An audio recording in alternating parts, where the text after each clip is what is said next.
Okay, so you asked how to do a number line. So, for example, let's just say that we happen to have the equation 23 plus 42 equals blank. So, what the steps that we would tell the kids to follow is, first of all, we need our line for our number line. And we would encourage them, especially when we're adding, to start with the largest number. So in this case, that would be 42. So we would go ahead and write 42.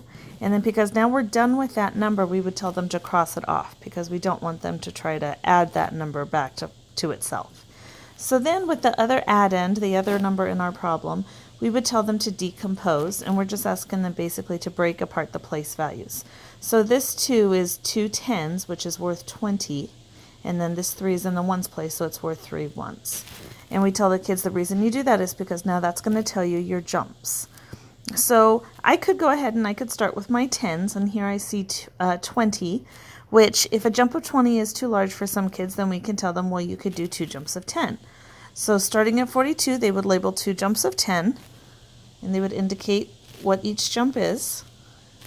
So then 10 more than 42, we know is 52. If they're not sure, we could encourage them to look at the place value. We're adding a unit of 10, so they would want to look at their tens place. Well, if I have 4 tens, and I add one more 10, now I have 5 tens, and I didn't change my ones place, so that stays the same. So now I'm at 52. 10 more would be 62. So now I'm done with that, so I could cross that off. So now I still need to jump my 3 units of 1.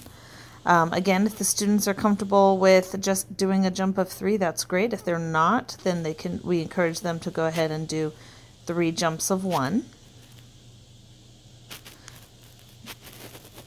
So, and then we would label those. So 1 more than 62 would be 63, plus 1 would be 64, plus 1 more would be 65, and then we would have them circle their answer. And those are basically the steps that we would be looking for. We're looking to see if they're decomposing one of their addends. We're looking to see if they're starting with the larger number.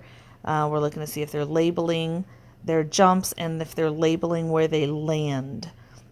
And the reason we really encourage number lines is because it helps with number sets. It helps them realize the distance between numbers. It helps them recognize, which numbers are larger and why, because they're further apart on the number line. So hopefully that helped. Thank you.